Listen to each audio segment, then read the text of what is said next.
Awan yang hitam pekat bergulung-gulung di langit seperti lumpur yang diaduk dan kemudian dihanyutkan oleh banjir, sehingga malam gelap itu menjadi semakin hitam. Sehitam suasana kerajaan Demak pada waktu itu, di mana terjadi perebutan pengaruh antara wali pendukung kerajaan Demak dengan Syekh Siti Jenar. Pertentangan itu sedemikian meruncingnya sehingga terpaksa diselesaikan dengan pertumpahan darah. Syekh Siti Jenar dilenyapkan, disusul dengan terbunuhnya Ki Kebo Kenanga yang juga disebut Ki Agung Pengging. Ki Kebo Kenanga ini meninggalkan seorang putra bernama Mas Karbet. Karena dibesarkan oleh Nyai Agung Tingkir, kemudian Mas Karbet juga disebut Jaka Tingkir. Jaka Tingkir inilah yang kemudian akan menjadi raja, menggantikan Sultan Trenggana. Jaka Tingkir pula yang memindahkan pusat kerajaan dari Demak ke Pajang.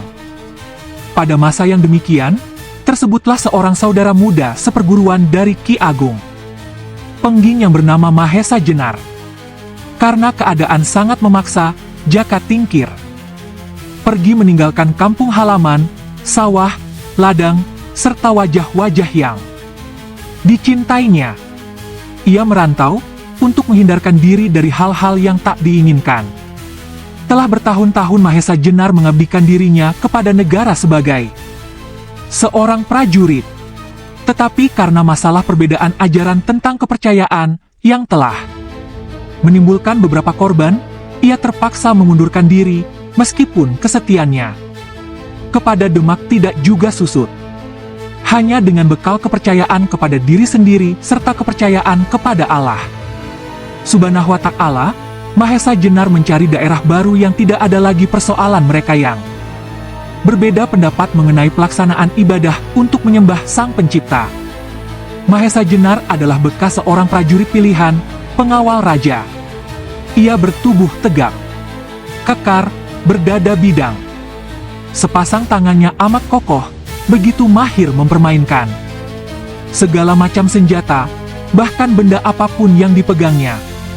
Sepasang matanya yang dalam memancar dengan tajam sebagai pernyataan keteguhan hatinya, tetapi keseluruhan wajahnya tampak bening dan lembut.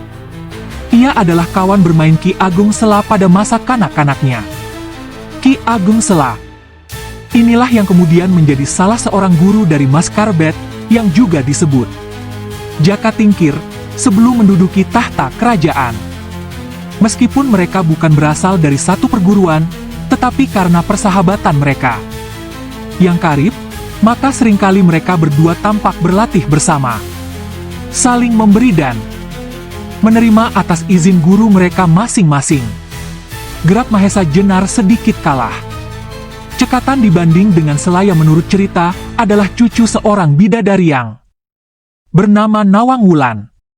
Betapa gesitnya tangan Ki Agung Sela sampai orang percaya bahwa ia mampu menangkap petir.